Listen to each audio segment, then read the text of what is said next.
And some breaking news here in Los Angeles as ICE raids are being carried out throughout the city today. We've even seen protesters clash with federal agents out on the streets. Here's what people are saying.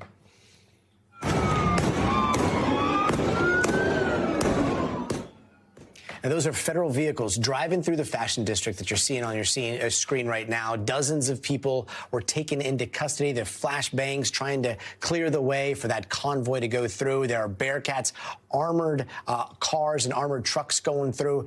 Both the FBI and Homeland Security were conducting these raids without the participation of the LAPD, we're told. Let's bring in Jacob Soboroff, who has been following what's been happening today. Jacob, you're on the ground right now. You've got a big crowd behind you. Tell us the latest on what you're seeing. Yeah, Gotti, you know that this is the worst nightmare of so many people in Los Angeles.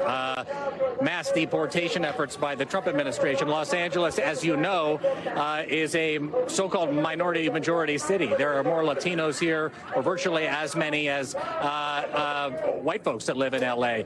We're here in the middle of downtown L.A. at a spontaneous protest that has popped up right in the heart of the Civic Center. On the other side of this building is the Metropolitan Detention Center, where a lot of these protesters suspect people that were detained today are being held. And what you're hearing from a series of speakers here is just what that person yelled. They're here for the people. People in Los Angeles, there are as many as 1 million undocumented people in Los Angeles County, almost 10% of the population of the county as a whole. And when you hear reports today of potential ICE activity at places like Home Depot parking lots, or in the middle of the fashion district, the warehouse district, the wholesale district in downtown Los Angeles, at or around schools in this area, it's got a lot of people on edge here because historically this is not how ICE has operated. The Los Angeles Police Department has been very clear. They don't engage in enforcement activities. The Sheriff's Department has said as much as well, but that has not kept ICE and the FBI and the Department of Homeland Security off the streets today.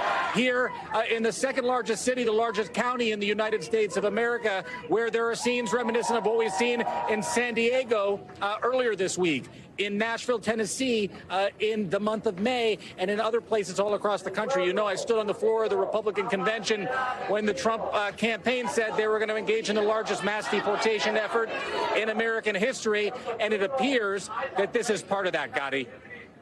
And do we know any of the specifics on who's been arrested and what businesses were targeted here?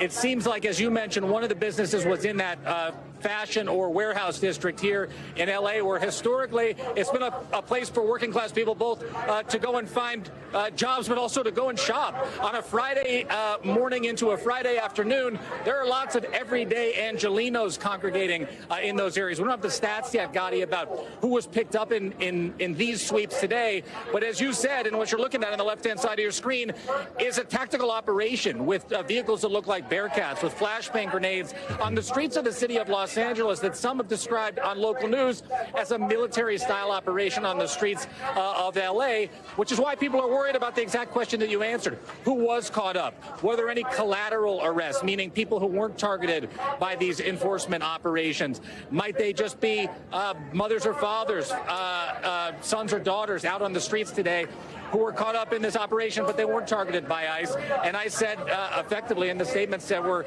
coming out from the federal government today that there very well might be collateral arrests here in Los Angeles today. And Jacob, I know the city council here in Los Angeles has declared that L.A. is a sanctuary city. They've codified it. In the context of what we are seeing today with the federal authority, like what does sanctuary city actually mean here? What they do here in Los Angeles is their local municipal police department, LAPD, Los Angeles Police Department, Los Angeles County Sheriff's Department, don't engage in immigration-related operations. That's the jurisdiction of the federal government. And so when I think sanctuary city is a somewhat nebulous term, but what it means on the ground practically is that local law enforcement doesn't participate in these types of operations. But I think what's got so many people feeling shaken today is that those operations are happening at a scale and a size and a scope that people are not used to here in Los Angeles, particularly because I think so many people associate this place as a safe haven for undocumented people because there's so much a fabric of the community here, Gotti. Yeah, the image of that convoy is a powerful one. We'll see what ramifications it has. Jacob Soveroff, thank you so much.